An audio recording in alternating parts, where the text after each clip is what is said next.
Hello, good morning, good afternoon, good evening, wherever you are in the world. Welcome to a Celtic World, the tactical review, the deep dive into Celtic's weekend match. My name's Anthony McGuire. As always, I'm joined by Paul Massey as we look at Celtic 2, Dundee 1 after extra time. So it was the round of 16 of the Scottish Cup.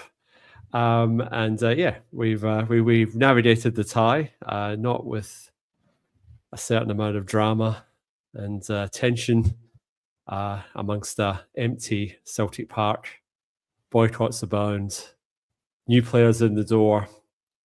A lot to unpack, actually, despite the performance being a bit drab, but strap in, folks, because I think this is the season that we're going to have. Results are ace. Performances are just a wee bit of icing on the cake if they come, but if they don't, you take a win and you move on, particularly in a cup match. But before we get into all the frivolities of Saturday night or Sunday morning, early Sunday morning where we were, Paul, we'd like to just have a wee bit of a chat about what we got up to in the weekend. Fringe Festival still rumbling on in WA at the moment, so plenty of shows there that have been seen over the weekend, and the actual proper Perth Arts Festival started as well. So seeing plenty of shows there. But you and I, Paul, caught up yesterday for almost a debut screening. It opened on Thursday at a local cinema in Leederville to see Saipan, which is obviously the drama that unfolded the lead up to the 2002 World Cup and the massive blow up between ex-Celt Mick McCarthy and ex-Celt Roy Keane. Fantastic movie, highly recommend. Paul, how was your weekend? And what did you think of the film? Yeah, we're gonna start on recommendations for movies or the like today rather than end. We may have something at the end. I don't know. I'm still deciding if I've got something worthy. Weekend was good. You're right. The Fringe has been going on, so sort of comedy show middle of the week last week. But yeah, saw a show Friday night at the start of the Perth Festival. So a guy called Max Cooper, I guess a bit of a dance DJ and audio and visual artist. So like digital pics and montage to go with the music, which was pretty cool. And that was at the East Perth Power Station, which is a disused power station, which has been sort of reappropriated and made safe for sort of arts events, which was a really cool place to see live music, which was good. And then Saturday and Sunday was relatively tame. A little bit of eating out, nothing flash, just some nice local stuff. And then we caught up, obviously a bit of a boys' date for the movies yesterday, and thoroughly enjoyed Saipan. I think we said afterwards that despite the fact we knew exactly how it panned out, it's quite a tense movie as it sort of worked its way, as the tension built and worked its way up to the eventual explosion that was the falling out. But it's really well done. Steve Coogan, excellent as Mick McCarthy. And I have foolishly not checked the guy's name who played Roy Keane, but he was absolutely brilliant as well. I will check that and confirm that in a bit. Thoroughly enjoyed the movie and nice to catch up outside of doing this. So good weekend. It was. And tension all around, because there was tension watching Celtic, because nothing each at half time, and then it all just rumbled on. We went a goal down, and then it was just waiting for something to happen. You didn't think it was going to happen. Dundee should have been 2-0 up if it wasn't for some last gasp heroics from Kieran Tierney, who was well and truly in the wars, and we will obviously touch on all that as we cover the match. But thankfully, we score literally with the last kick of the game, and then into extra time, and we make it look relatively easy the first couple of minutes, and then another 25 minutes of tearing your hair out. We're hoping we would score a third, and it just didn't quite happen, Paul. But I guess it's as I said in the introduction, I just think this is just kind of a hallmark of the season, that we're not going to do it easily. We're not going to do it with style. This is just going to be something where we're just going to have to grind out result after result, and the fixture list obviously piling up with the Aberdeen game being called off midweek due to a waterlogged pitch. So I think we've got a stretch of 3 away games in a row, and we've got Rangers, Stuttgart, and Aberdeen, and now a cup final. Sorry, cup quarterfinal at Ibrox, old hot ball, cold ball, yeah, we're going to have to just basically check them off one game at a time. I think that's really the only sort of way that we're going to get through this, and I think we're going to have to strap in, because it's just going to be. Yeah, it's going to be any way possible. But we're trying and obviously draw as many positives out of the match, not necessarily the performance itself, but we'll look for things that caught our eye, and obviously call out some of the absolute rubbish that we saw. I think John sort of referencing that here. Hot chocolate signal for referees. It started with a push. Yeah, we'll definitely be covering that one. Busty 1888 saying afternoon all. Afternoon to you, sir. And I've got Hail Hail here from 573V13.s. I'm not sure what that is, but hail to you, mate. Get involved in the comment section. We love to sort of see you guys chatting away. We like to sort of create a little bit of a community. And I'll pull up the comments as they're relevant to our conversation as we go through the next 50 odd minutes or so. Paul, team lines. Obviously, this is all in the backdrop of the boycott. The Celtic collective calling for a boycott of this match due to a lack of communication from the club. The 3 things we're calling for, obviously, being the removal of Michael Nicholson from his post as CEO, or CIO, as I like to say, the Chief Ineffective Officer. We need to get the Green Brigade back into our stadium, because the atmosphere has been very, very flat, even when it was a full crowd. And obviously, it wasn't a full crowd on the weekend, 24,000. And getting fan media back into press conferences and the club actually acknowledging their existence, because let's face it, without the fan media, we'd be scratching our heads half the time as to, what's actually going on with our club. Because and I say this on, full disclosure, I did the Axon match day coverage for this match a couple of days ago. So if you want to listen to me twice, I'm there again. But one thing I say, this all comes down to communication, or a lack of communication. A lot of these issues could have been resolved a lot sooner had the club been clear in their communication, and they've deliberately and obtrusively decided not to be. And the collectives forced their hand and called for a boycott, and then all of a sudden Brian Wilson comes out the woodwork and starts talking about having to have meetings and things like that. So it was necessary. It is necessary. I know a lot of people say that we're being petulant and we're not supporting the team. If you want change, unfortunately, sometimes it has to be hard. I totally get that people have paid the money and they went to the game on the weekend. I don't have a problem with that. I don't have an issue with that. But equally, people have made the decision to stay away, and it's for a valid cause and a valid reason. And I think the fact that I can't remember the last time there was only 24,000 at Celtic Park for a cup game or not a cup game. So I think it was a roaring success in my mind.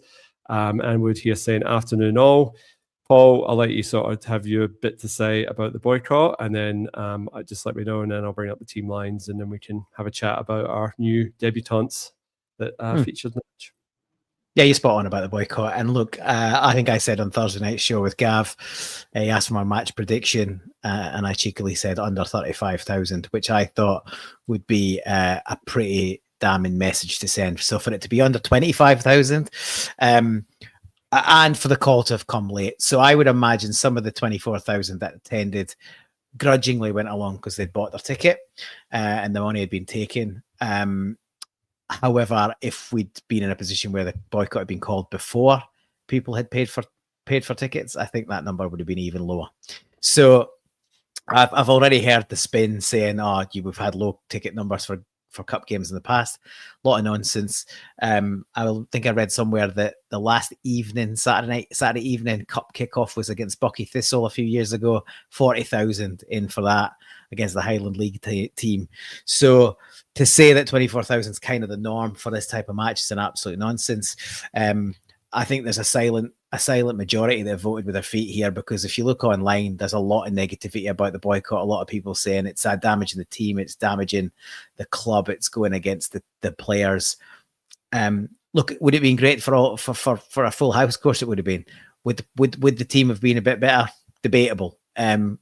these performances, these are well, Martin O'Neill said in his post match, he said the atmosphere and the lack of fans had nothing to do with the performance. Like they're intrinsically unlinked in his mind, and that's your manager coming out and saying that. So yeah. So absolutely, and look, they're well played professionals. They play at much smaller crowds than 24,000 at every other stadium apart from pretty much Celtic Park and Ibrox. So it's not a good enough excuse. I see McLaughlin P in the comments saying the Super Cali game was a bit low, 34,000 at that.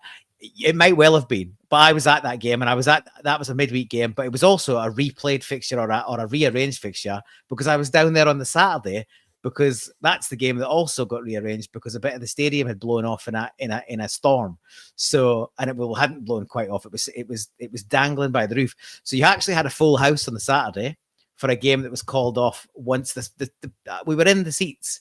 We were in the stadium ready for the game to kick off, and it was pulled minutes before kickoff. So you had a full house on the Saturday, and then a Wednesday night, it was rearranged, and yeah, it probably was quite a low attendance. But I'll tell you what, I was back on the bus on the Wednesday down from Aberdeen. I must admit, I was a student, so I didn't have to get to work that afternoon, but I was down on the Saturday, back up the road, back down on Wednesday. And for anyone that knows how that game panned out, I wish I had never bothered with either of them. But there you go. And that was without a boycott. And there was still 10,000 more at that game where we were messed about. And it was a horrific night again. So yeah, for this is a raging success as a boycott. It sends a really strong message. And I think one of the things the collective said is, this is a site. This is to show them what your future could look like if you don't get your shit together. If we continue to under invest in the squad, continue a managed decline, continue to be floating around in third place when we've got a stack of resources, you can expect a lot less people to turn up. And it was, it was a threat that people followed through on. Thankfully, the team got the job done. But the fan base sent a massive message to the board, and hopefully they pull their fingers out. They've already been playing silly buggers, saying they contacted all fan groups when it's quite clear they didn't contact the collective and they didn't contact the trust. So they're contacting people that it suits them, that probably going to kowtow to their agenda. They just need to engage the people that are actually representing the biggest, largest part of the fan base across multiple supporters clubs and multiple fan organisations. I see the affiliation have walked, but they were always wobbly. And that's just the board's attempt to divide and conquer. And hopefully it isn't going to be successful. But yeah, a great night on and in the stands and on the pitch. As you say, really poor performance, but in these kind of games and these kind of circumstances, particularly with a heavily changed side and a weak bench, which gets us onto the starting lineup, you take the win and you move on. Yeah, I will. Yeah, like I said, it's in the boards. The ball is in their court. They can make this go away. They can fix this, but they're going to have to do a lot of soul searching and a lot of work to bring everyone back on side and to make things happen. So, like I said, definitely their responsibility. And like I said, for Martin and Neil's sake and for the players, I hope we can all be united behind them and push on for. Well, we're still in a treble, but I settle for a double. Anyway, but we'll see. Anyway, team lines, quite a few changes. Found out that Casper Schmeichel was still having shoulder problems, so he had a cortisone injection into that shoulder, and he was absent. So Sinisalo was in goals. Your usual back four there, no questions or changes there. McGregor, Hatate, and Bernardo, so two changes to the midfield. And a debut for Joel Mavuka. Yang goes onto the left-hand side, which I'm not terribly happy about, but he was there. And then Thomas Chiranchera was starting up front again, which was good because he needs the game time and just sort of getting settled into this side. So I was glad to see him starting. So we had Ross Doon on the bench, Nigrin, Junior Adamu, obviously makes a very important debut off the bench later. Luke McCowan, Tenekti, Marcelo Sarachi, who's another massive, inclusion and had a massive impact off the bench, obviously at the expense of an injured Kieran Tierney. Dane Murray, Jamesy Forrest, and Kobe Donovan.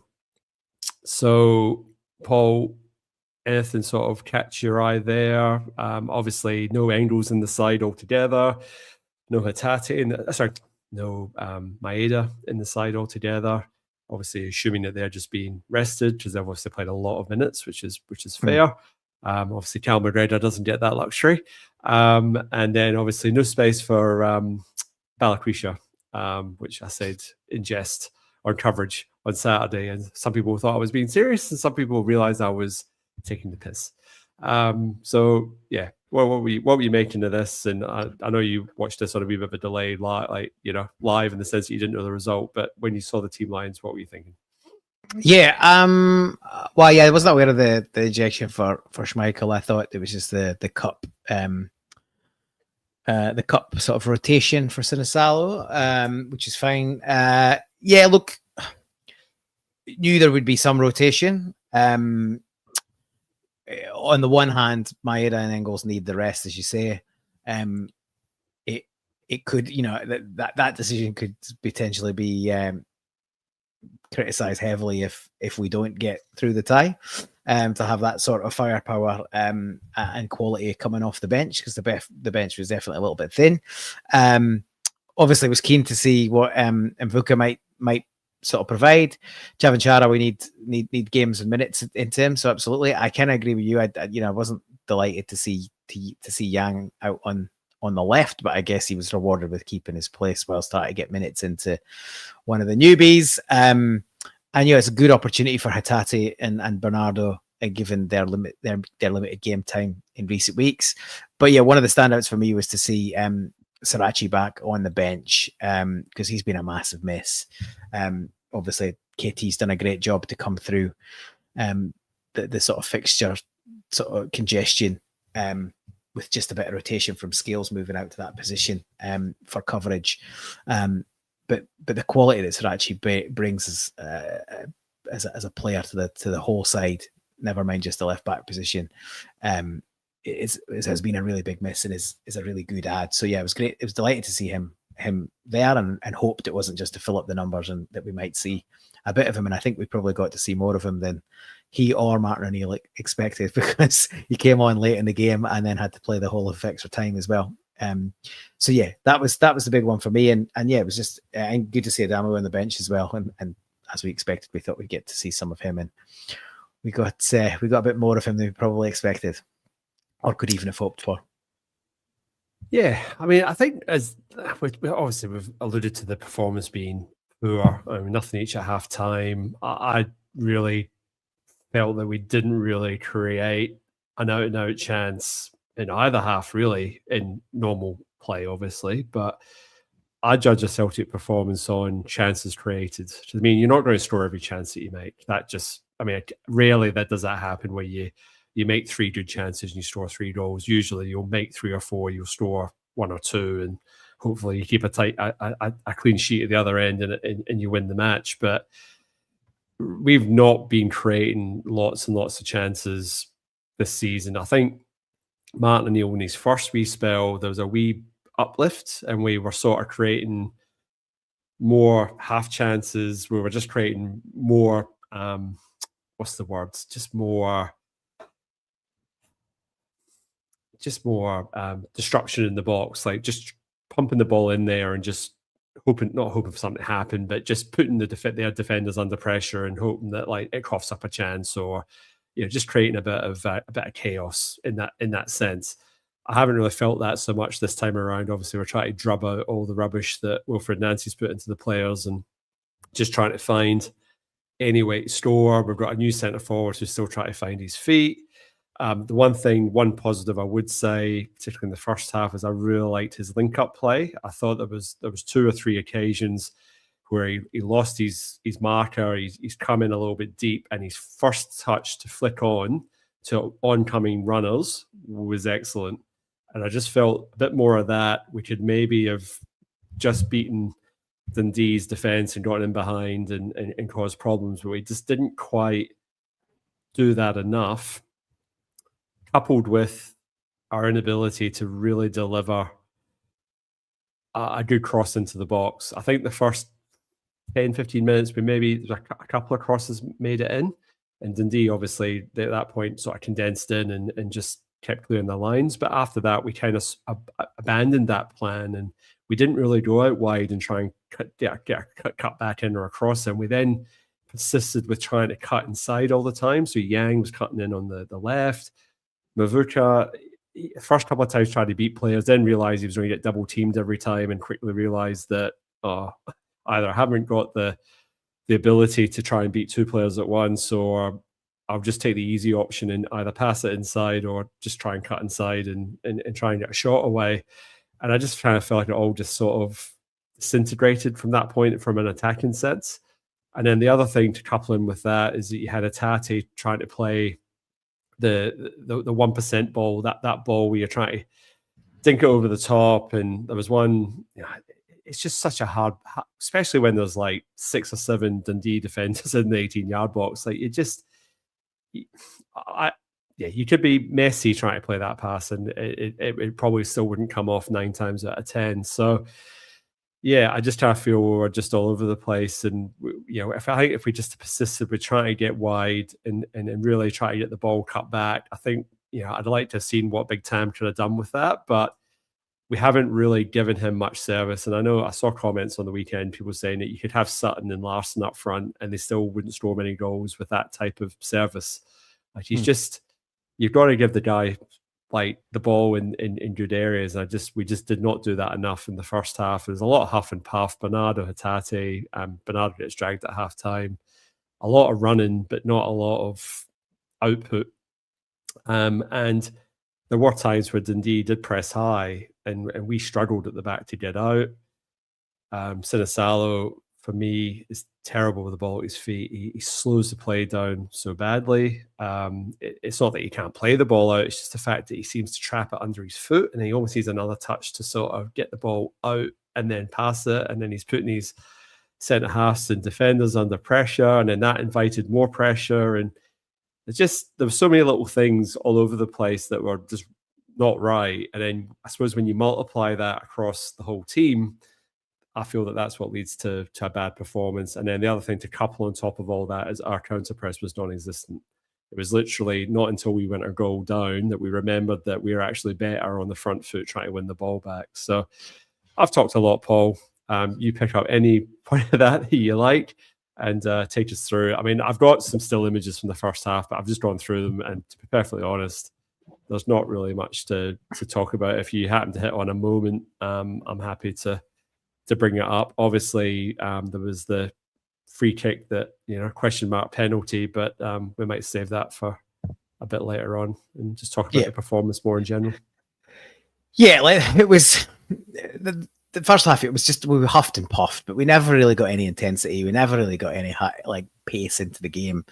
It was just a bit flat, and it was sort of like we'll sort of push it around and that hopefully be enough to undo Dundee. But I thought Dundee played really well. They were well organised. They had good shape. They were brave on the ball. They were willing to take it under pressure and find one of their own men. That wasn't complicated, but they pretty much always had somebody spare. To your point about the press, if we're pressing well and being tight around a defensive structure, they shouldn't have a free man every time, but they did. It was easy for them to shift the ball.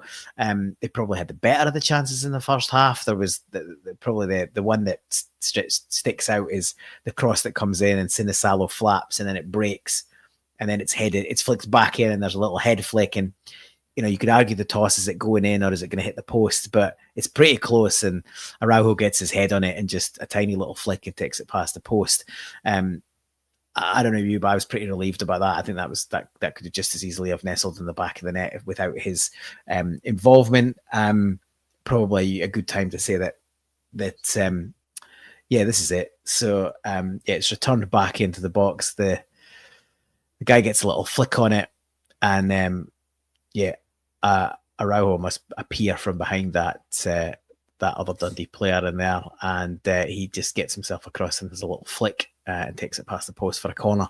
But It's a bit of a sort of a damning indictment on the quality of the game when the two best players for the majority of the night, well, certainly for the 90 minutes, were our fullbacks, Araujo and KT, both defensively and offensively were the best two players we had on the pitch. KT probably did more of the defensive work. Araujo did a lot more in an attacking sense, which he tends to do. Like he's comfortable on the ball, he's good passing, he's got good energy, he gets up. And to be fair, he was probably more of a threat down the right than Mavica was, which again is worrying. I think the only massive positive I can say about Mavica at the moment, based on sort of one performance, is, and we'll give him time, of course we will, is thank God his medical showed up that he had a problem, and we didn't spend another 5 million quid on him, and we've only got an option to buy because he's got a long way to go to justify a £5 million fee. He had one good run at the very beginning when Yang whipped one in, and he just couldn't quite get a contact at the back post. He scores that, and maybe his tail's up. You're right, he was double teamed, but he wasn't really finding a good out ball. He was taking a safe ball, which was back to Araujo or square or back into midfield. To your point, yeah, the only place I watched it on Celtic TV on delay, and Simon Donnelly was banging the drum for getting the ball out wide. And to be honest, whenever we did get it out wide in the channel, we looked dangerous and we caused a bit of havoc. The only kind of decent chances we created second half were from wide play. I think the first one is KT gets close to the byline and gets Yang in, and he's probably just a bit too close to the front post and doesn't quite get it on target and puts it past the front post, but that's a decent chance. And then the roles are reversed, and I think Yang slides in KT and he gets a good shot away. It's a snapshot, and it's kind of down the throat of the keeper and stings the keeper's palms, and he manages to keep it out. But really, that's probably it for chances until the death. But that tells you it's so weird that even when Forrest came on, he was in the tram lines and he was in acres of space, and we insisted on coming back inside, as you say. Now, the way we set up is the kind of old school way, but we have set wingers up with effectively what I say on the wrong side, so they cut back in on their good feet, which can work if you've got somebody overlapping as a fullback outside, and you use that either as a decoy or you feed them in and create space. But the way Dundee were set up, they were just there to stifle the middle of the pitch and choke up that any space there was. So playing the wingers in that position to come inside just doesn't make any sense. So it was super frustrating that we did that. And even when James Forrest came on naturally right-sided, he would keep cutting in and sort of run across the front of the box, and he just sort of run out of ideas or lose a touch, and understandably, because it was massively congested. He should have just been holding his position, or if he did come in a little bit, allow Araujo to get behind him and slip him in and try and get some crosses into the box, because as you say, we supplied nothing in there. On Chavanchara, I think his link-up play was good, as you said. A couple of little touches, his first touch dinked off, really nice, reminiscent of how he created the goal against Hearts, because that was a lovely bit of interchange, and then he got himself back in on top of because it was a little knock off to Maeda. Maeda plays the ball over the top and he spins in behind, shows a ton of pace, and then puts Yang in for the goal. And yet we just never, like, the things that worked, and there were quite clearly only a few things that were working, which was linking up with him and getting little passes off and creating space at pace and getting into wide areas, getting to the byline and getting balls into the danger area, sort of behind the defence. Those things were both working, and we just failed to utilize them, and continued to just daft, like just continuing to go through a choked up area. What do you think is going to happen? So I think there wasn't enough bravery from guys like McGregor, Bernardo, and Hatate. Bernardo got sucked into the same thing as Hatate, which was trying to play that Hollywood pass, like clips over the top and little dinks and all this. Just slide your man in on the wing, and then try and make space in the box for the cross coming back in. So yeah, frustrating, and just generally quite poor. As I say, I think Dundee were the better team first half. We got to get in a chance to regroup, and yeah, we didn't really make the best of it, but we've probably skipped over the only point of major note in the first half, which was a blink and you miss it VAR review. All right, if we're going to do this now, let me bring up the couple of still images that I've got. So just bear with me just a second.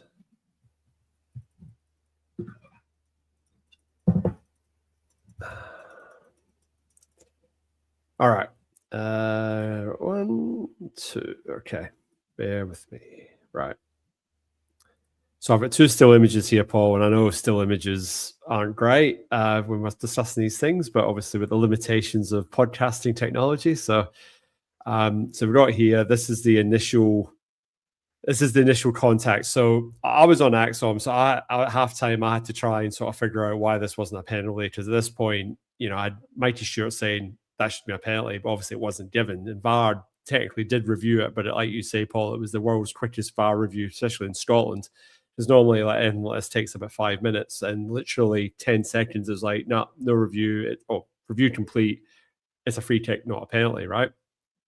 And it's weird because they would have had time to review it because he blew for a free kick anyway. So the game stopped. So there's no rush or hurry. Like they could have taken the 30 seconds, because the time you put the wall back and you do all that sort of stuff, that's a minute almost gone at the game anyway. So they had the time to review it. I think that they've had a cursory glance at it when not a penalty, and then realized that, oh, hang on a minute, because they go to this image.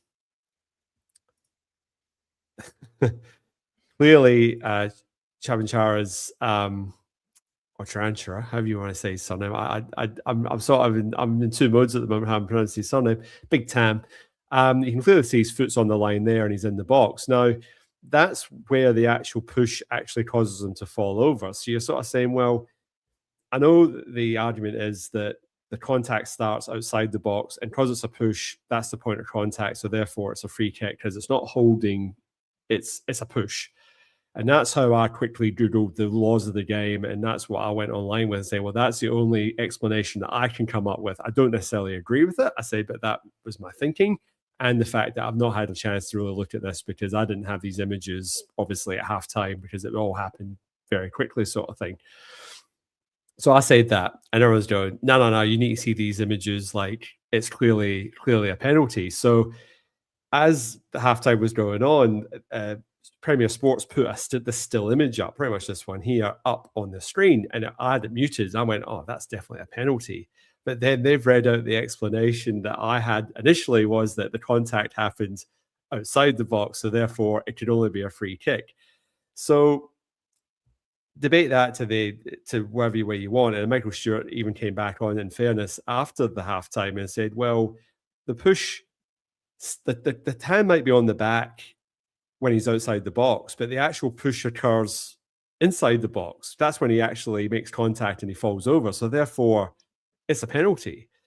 And then the other thing that happens in the midst of all this within 24 hours is, I don't know if you've seen it, Paul, the Chelsea Wolves game. I have seen it, and essentially the same thing as this, obviously running into the box. So, basically running towards the goal, basically. And that was deemed to be a penalty, even though the initial contact happened outside the box. The push went into the box and it was deemed a penalty. And VAR reviewed that and it was a penalty. So what's happened? What has happened? Scottish officiating. If you're generous, you say they looked at it and oh, it's outside the box and moved on. You could say they didn't think there was enough.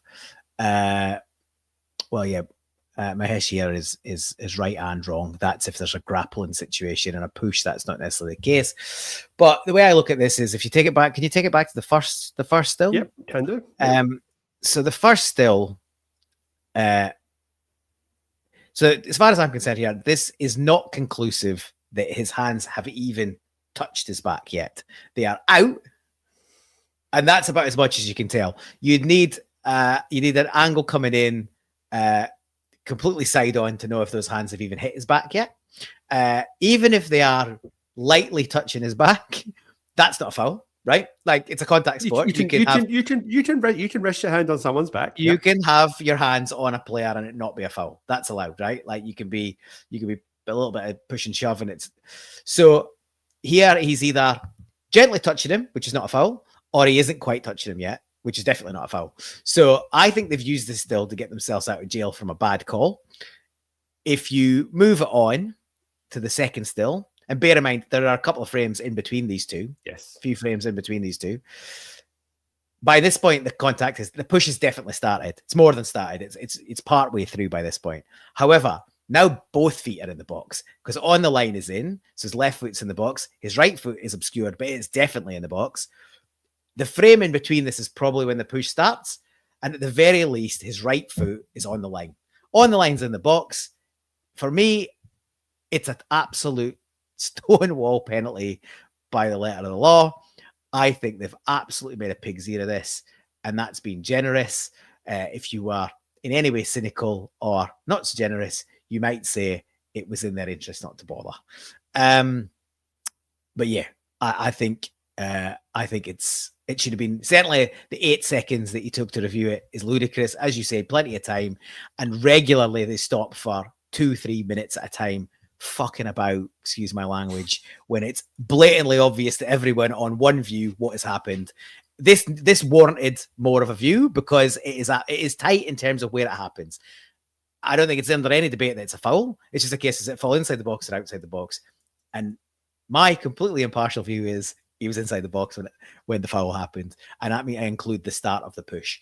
But whether you can argue the toss about that, obviously I've been a little bit facetious, but I think the one thing you can't deny is that VAR, there's no way VAR gave this enough viewing, not a chance. You can't look at all of that, multiple stills, and go back and look at those multiple stills and multiple frames more than once and stop and start it. You can't do that in 8 seconds. It's impossible. So they never gave it enough time. And I think they probably, to your point, I think they probably realized after the fact that they'd made a hash of it. Because they were very quick to come out with an explanation at halftime. Yeah. Like that's highly And unusual. they led with the still that shows the hands touching the back outside of the box. So I think they're a massive damage control. It's an arse covering exercise. And yeah, to Mesh's point, I think it will be interesting to see what Cullum says when this comes What out. about this one, Paul? Because we had Hung Jun Yang get sent off for like literally the toe end of his boot just touching. Barely. I can't remember the lad. Barely, glancing.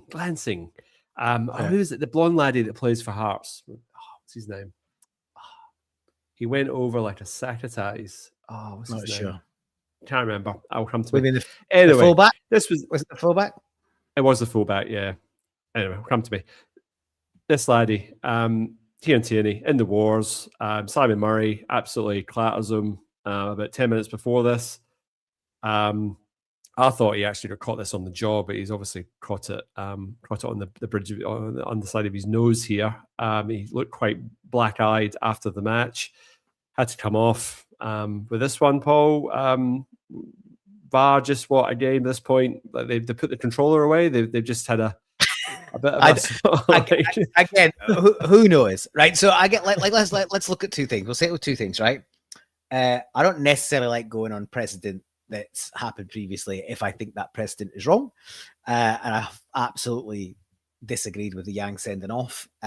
Yes, his boot was high. Did he endanger the player? No, because he barely touched him. A yellow would have sufficed there. However, this one, he's absolutely a danger. He's kicked him full in the face. Now, I think if you're being tiny bit generous, you would say, well, Kieran's ducked his head a little bit to bring his head lower, but we can only see part of that player. But his knee and boot are massively close. Like his boot is at shoulder height, and his knee's probably at nipple height. So I don't think you can argue that his boot's high. And is he endangering an opponent? Well, he's booted him in the face, and I think he might have been out for a little set a bit because he wasn't moving in the immediate aftermath. So he's 100% endangered the player. I think this is definitely borderline red. He can't even, and you can see where the Dundee player's arm is, and prior to that, it was up near Kieran Tierney's shoulder because they were sort of kind of touching each other. Yeah. They were kind of touching each other to work out who was where and how they could compete. So if there was no player in his view, and then Kieran Tierney rushes in and he gets kicked in the face, you probably say, well, he's still in danger because he's got his boot high, but you could give him some sort of a kind of mitigant that he didn't see the player coming. He wasn't aware the player was there, but he's actually touching Kieran Tierney when he brings his boot that high. So he knows exactly where he is. So yeah, I think this is one that could easily have been a red, and just odd that it doesn't even, again, it doesn't seem to get reviewed by VAR. Nothing goes up on the screen saying checking a possible red. So yeah, I'm completely at a loss, much like I am with penalty decisions these days. I'm now at a loss for high boots as well. So you might as well just keep adding them up. Like, but now I don't understand. I don't understand the handball rule. I struggle to understand how some penalties are given around that, and now I don't understand the high feet rule either. So it's just the longer I watch the game and the more experience I get with football, apparently the less I know. So useful when we come on. Useful when I come on once a week or twice a week and try and dissect the game and the laws. But yeah, I just think the mitigating circumstances in something like this would be if the Dundee player didn't know Kieran Tierney was there, and Kieran Tierney sort of run in and he's caught him on the face, and you sort of say, well, it's more like Kieran Tierney's running towards, it's a coming together. So a yellow card, all right, fair enough. It's sore, but like it's just one of these ones where he didn't know he was there. I get that. But in this situation, the fact that Kieran Tierney was sort of like shoulder to shoulder with him, he knew full well he was there. And why wouldn't you lead with your head? Why are you trying to eat your boot up that high? It's reckless. It is. So for me, it's reckless. So then if it's reckless and then you've endangered the opponent, or in this case, you've knocked him out potentially for a few seconds, because I think he was in a pretty bad way. He didn't move. Yeah. For me, that's grounds for a red card. Sorry, but it may be harsh, but like I said, he knew he was there. That for me is the big thing. If you sort of like coming in at a really quick and you're coming from a bit of an angle and you didn't see him coming, I've got a little bit of sympathy in that situation, but in this situation, he'd have known full well that he was there. So for me, I'm sorry, that's a red card. But anyway, Douglas Ross, I don't know why this guy still gets a gig linesman. I mean, he doesn't even look fit for a start. He's called that one out the park when clear. I haven't got the still image of it, but look online; it's everywhere. There's absolutely no way that was out. Obviously, Negron puts it in after the referee's blown his whistle. In that situation, surely not. He should just be letting play go on, and then if it ends up in a goal, then he can put his flag up. I mean, it was not conclusive by any stretch, so that was wrong. And then the other image that's banding about, and equally petty, was him standing over Luke McCowan trying to take the corner because he thought the ball had rolled out the circle. And he just delay Celtic and you should have seen his face when he had to give the foul throw for the keeper.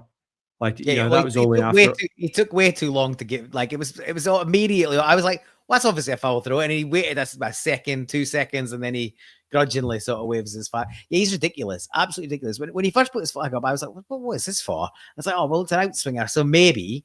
Then you see it, and I don't like it's by the touchline, but I don't think it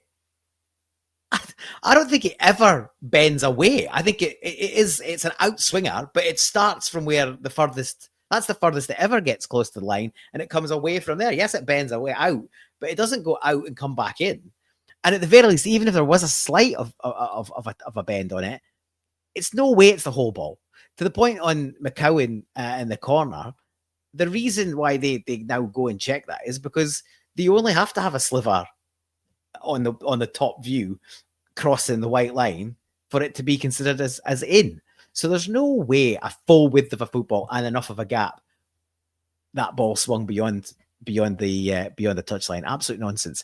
So yeah, I thought we'd seen the back of him. I didn't know he was still actually officiating, but here he is creeping out of the woodwork.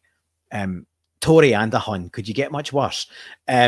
So I don't know if he's still a politician. He failed at that as well. But look at the size. Look at the size of him. Look at the size of him. He's not fit. Like this is all part of the problem. Like you talk about referees and like we can put our tinfoil hats on and go it's a conspiracy, whatever. But ultimately, you want people doing that job who are fit and actually able. Because what's the one thing that goes? Say we used to play football, Paul, and see when you start huffing and puffing, what's the first thing that goes? Your decision making and your ability to like think clearly. And I just think some of these guys are just not fit for purpose. And that's what happens when you have a part-time job when this should be a full-time profession. And until this becomes one, this is the sort of crap that we're going to see across Scotland. I'm not limiting this to Celtic games, because I'm sure there's honking decisions in every SPL match and Scottish Cup match over the weekend. I'm sure you could pick out a couple in nearly every game that you're sort of sitting there going, that's rubbish. But that's the level of crap that we're being served up. And until that becomes, professionalized, I don't know where the money comes from. I don't know how it happens, but until it does, this is the sort of absolute guff that we're going to get. But anyway, we've touched on it.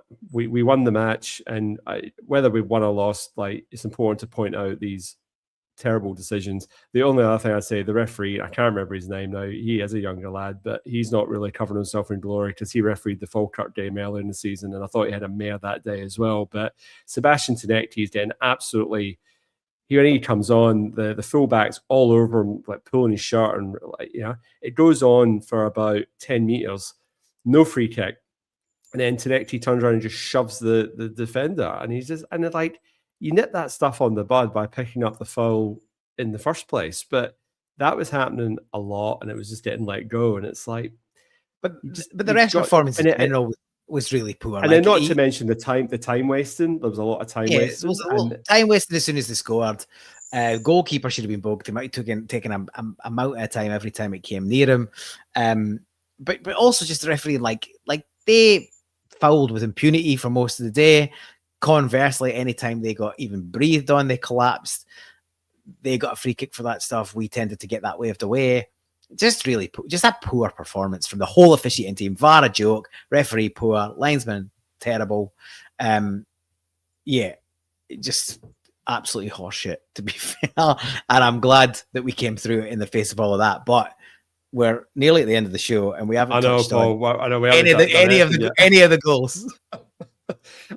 Look, I've brought some images. I've brought images of their goal, right? So I'm going to just go click, click, click, click, click. I know what I'm going to say about it, so I'm going to give you 30 seconds to say where we could have done a hell of a lot better to defend this. I mean, I'm not taking away from where's the laddie's name? Ethan Hamilton. I thought he had a really good game, and this was an absolute wonder strike. But I'm going to bring this up. Sorry, I've clicked the wrong little tab. Sorry, my apologies. So I'm just going to bring these images up one at a time. So this is how it starts.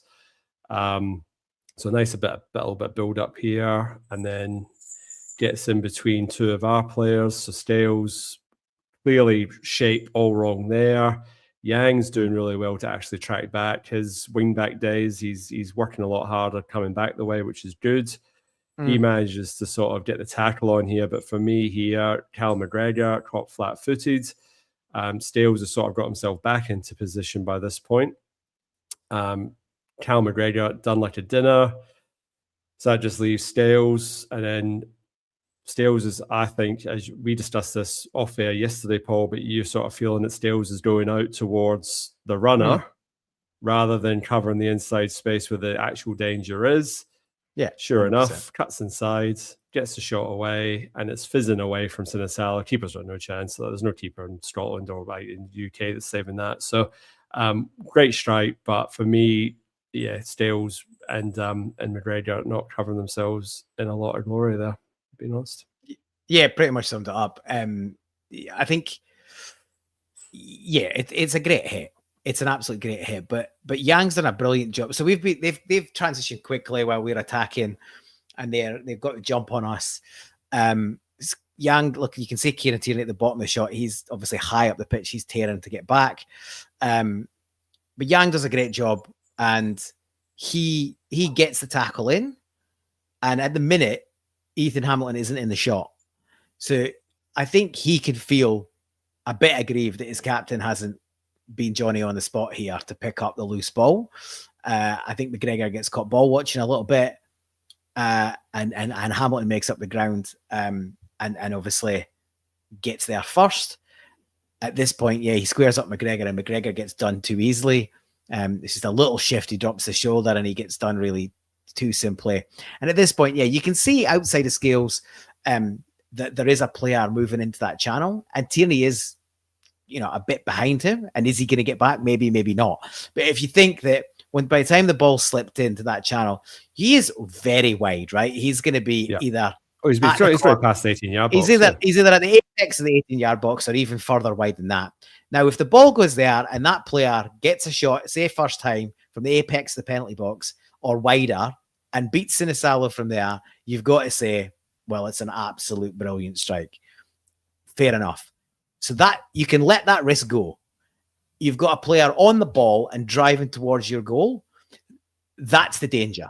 That's the immediate concern. You've got to go and press that. Scales' body shape in the previous picture shows he's all out of shape. He's getting ready to go wide. That's fine if you've got somebody stood next to you. He hasn't. You can see where Trusty is. He's a mile out of position. But he's got a player coming to him. So he's not out of position. He's just not in a position to cover this. Scales gets caught in two minds. He makes the wrong decision. He goes to cover the channel. And Hamilton just steps inside and opens up and puts the laces through it, and it bends out. It's like he won't hit it better. It's an absolutely brilliant strike, but there's no way he should be getting to that point to hit it as easily as he does. So great goal, great strike, but really poor defending. And we should do a lot better. And yeah, I think McGregor and Scales have both got to carry the can for that, probably a 50-50 basis. No, but put them in, yep. and then obviously, only as you indicated or alluded to earlier, only at that point did we show any urgency in the game. Yeah, we did. And this should have been 2-0. This was probably, I think, the best chance of the game, really. And he should bury this. Yeah, so KT actually has the presence of mind here to get behind Sinisalo on the goal line. And I don't know why we don't do this more often from set pieces, like having somebody on the post or whatever, just to act as a wee bit of an extra defender. But he has the confidence and the composure to basically chest it down and clear his lines, because otherwise that's in the back of the net. It's 2-0, and that is definitely game over at that point. Yeah, we'd have been dead and buried at that point. But yeah, he showed really good awareness and great defending. And to be honest, he was probably on for man of the match at that point. I think this might be the only image we've got of the of the goal, which is a bit sad, but I'm not responsible for the images, but this is what we've got. So obviously it was the time was whittling away, and it was looking less and less likely that we were going to score a goal. And Sebastian Tedeschi, in fairness, when he came on, he did just offer that attacking outlet. You can see he was just trying to, run at tired defenders and then try to either cut it back or feed Kieran Tierney on the overlap to get the ball in. So he was actually starting to produce something that was actually had a bit of output. And at this point, we'd brought on Junior Adamu for his debut. And I don't think I've got a better image of it, Paul, which is a shame. I didn't realize this going online. But anyway, manages to amazing run here, gets the cross in. And Adamu, what I really like about this is that he manages to hold off the defender here, and then just confidently gets the flick off with his left foot, and it just trails into the back stick, and it just sort of just nestles into the back keeper's beat. And the good thing here is Julian Araujo makes the run to the back post like he should, but he probably would have been in an offside position, and he has the presence of mind just to lift his foot and not touch the ball into the back of the net because it was ready going in. Because if he had touched it, I dare say VAR would have found a way to make him offside, and the goal wouldn't have stood. But literally the last kick of the game.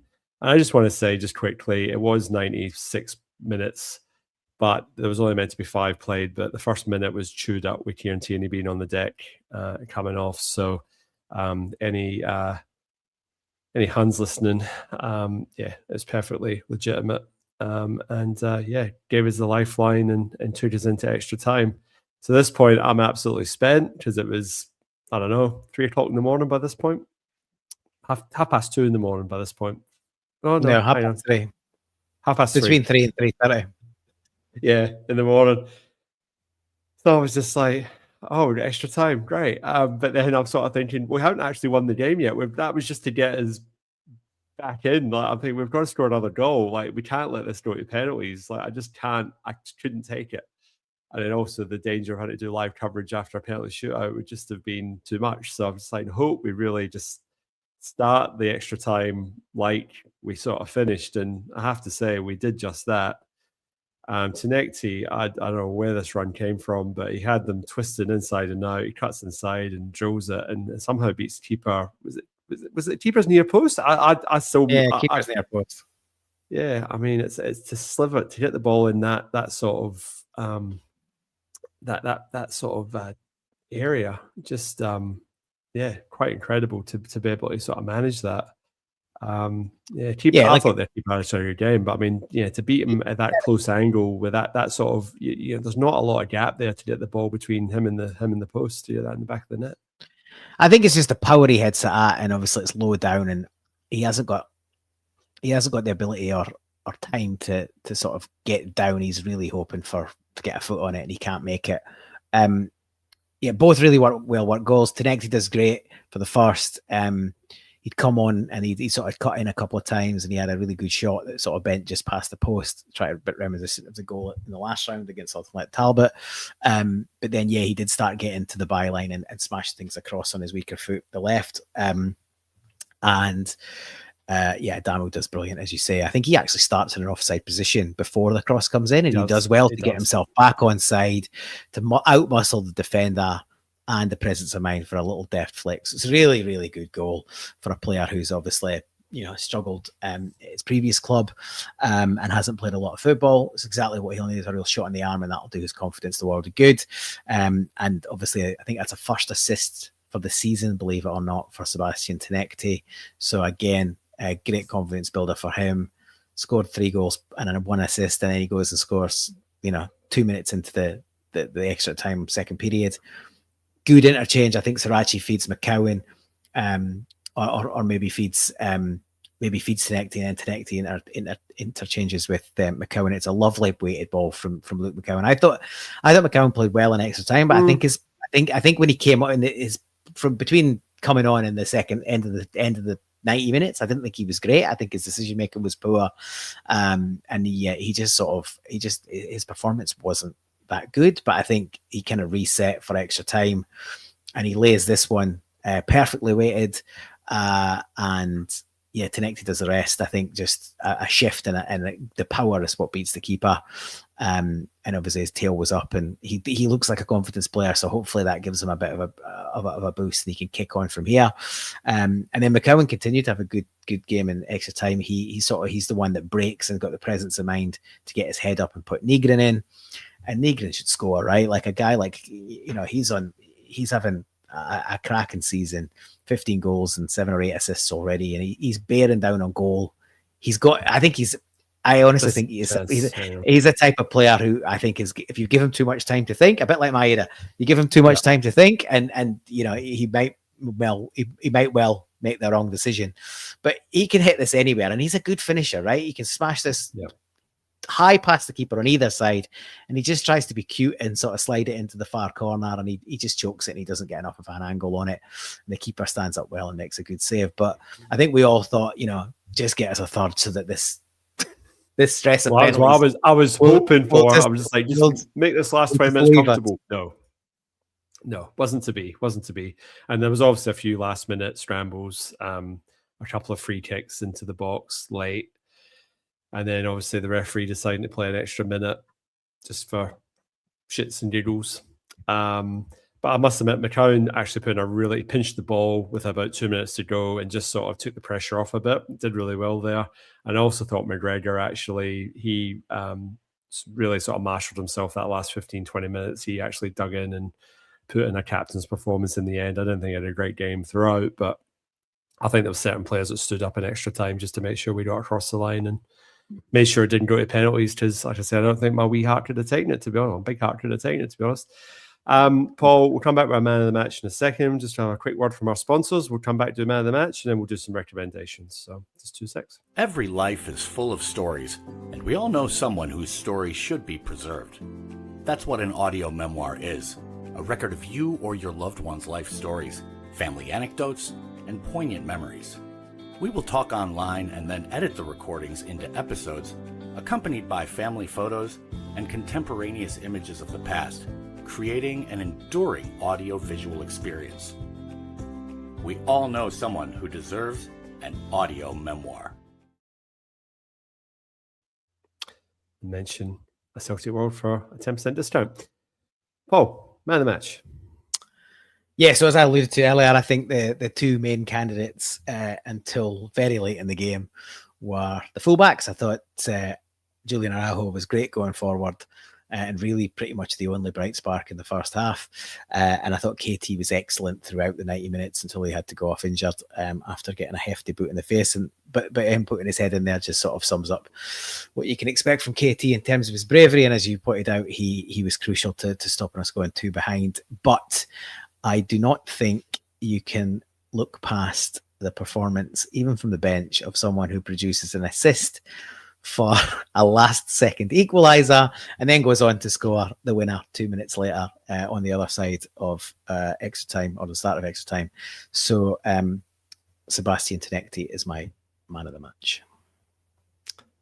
I think honourable mention to Marcelo Srirachi. So I thought he seemed to he was everywhere. Like he just so much energy, and yeah, as you said earlier, Paul, was someone we have missed, and I just hope now that he can stay fit for the rest of the season, because if we can have him and KT rotating that left back position, I just think that will give us a wee shot in the arm down that left hand side. I kind of feel since he's been injured, we've been going more down the right rather than down the left. So to have the ability to have that energy down both wings would be excellent. And we're going to need depth.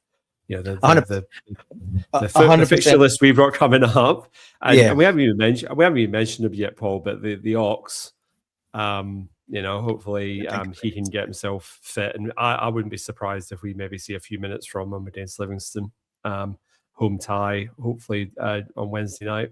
That'd be great. So yeah, Alex Oxlade-Chamberlain's in the door. Yeah, I'm sorry, and if I haven't said it already, but I agree, Paul. Sebastian Tinekti's my man of the match as well. Sorry, I sort of went that's off okay. That's okay. I knew it was going to be a rubber stamp. But you know, you're spot on to mention Srirachi. I think the thing that Srirachi gives you is absolute composure and quality on the ball. Like, he wasn't on the pitch for long, but he almost never gives it away. Whether he's in tight positions or he's got space, he gets his head up, and he's always recycling the ball. He's always finding a clean pass. He's just technically very good. I love his energy. I love his sort of fight and passion for it as well.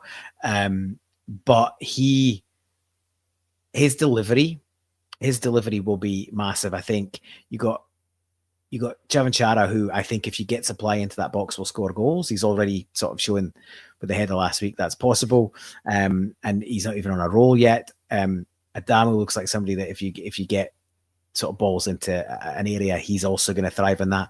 And Srirachi's probably, I would argue, he's maybe, him and Engels are probably your two best deliveries of a ball in the team. KT's not far behind.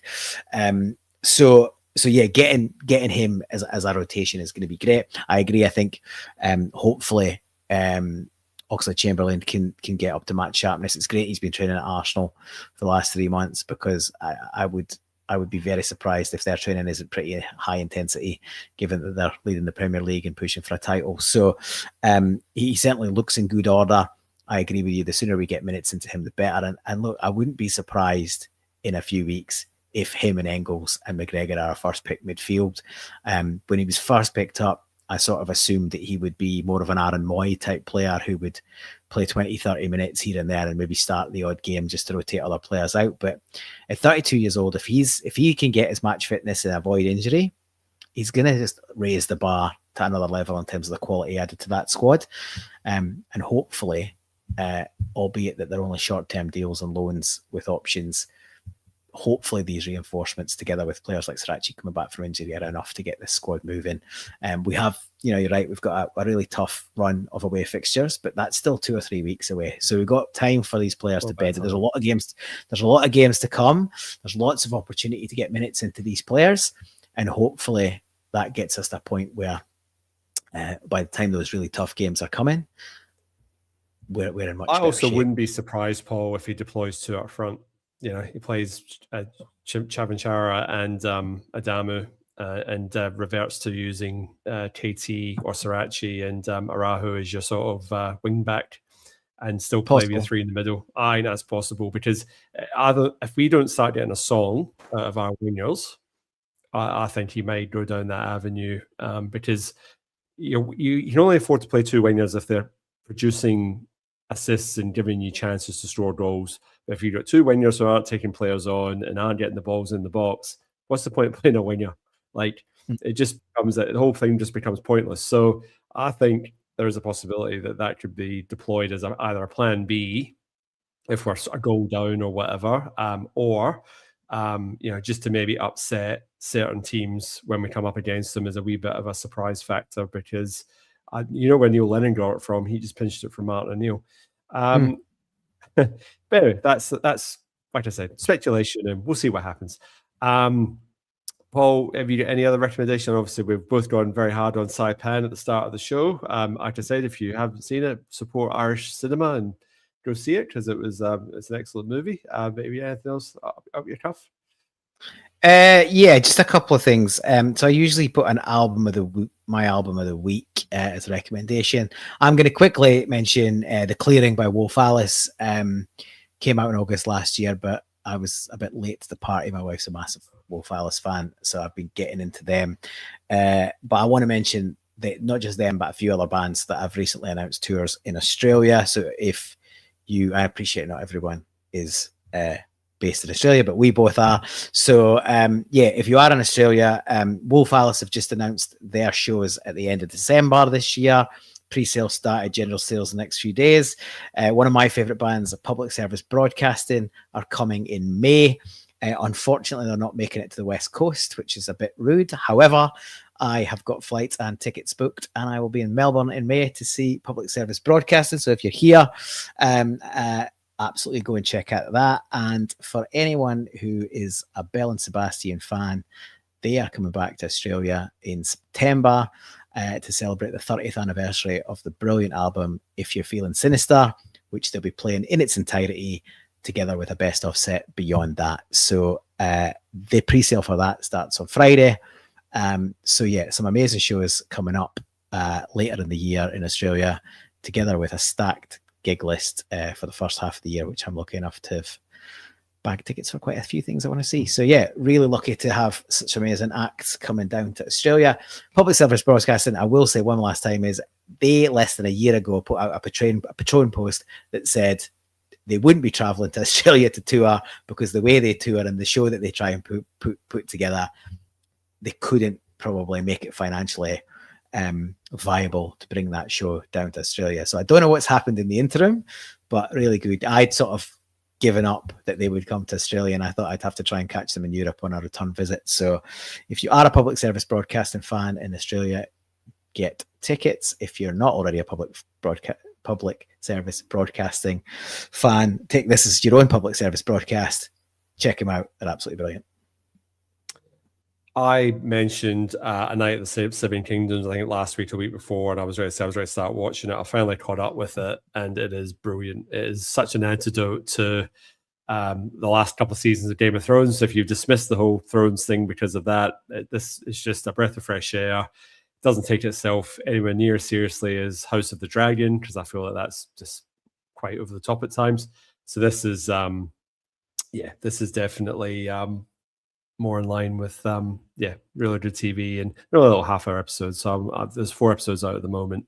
It's only a 6-episode run, but definitely check that out if you are into that sort of thing. Paul, we will be back next week covering the away game to Kilmarnock. We've got a trip to Rugby Park at the weekend to take on Neil McCann's men. God, I hate that guy. I really hope we stick 3 or 4 past him. I really don't like him. So we'll be back covering that one. As I say every week, please like and subscribe to the episode. It does help other like-minded Celts. Find us online. We had about 40 or 50 live at one point. It's dropped off a little bit now because I guess a few of you have migrated over to Axon, which is completely understandable. But you can watch the rest of the show at your leisure. We'll be back next week doing all this again. And all that's left to say at the moment is hail, hail. Hail, hail.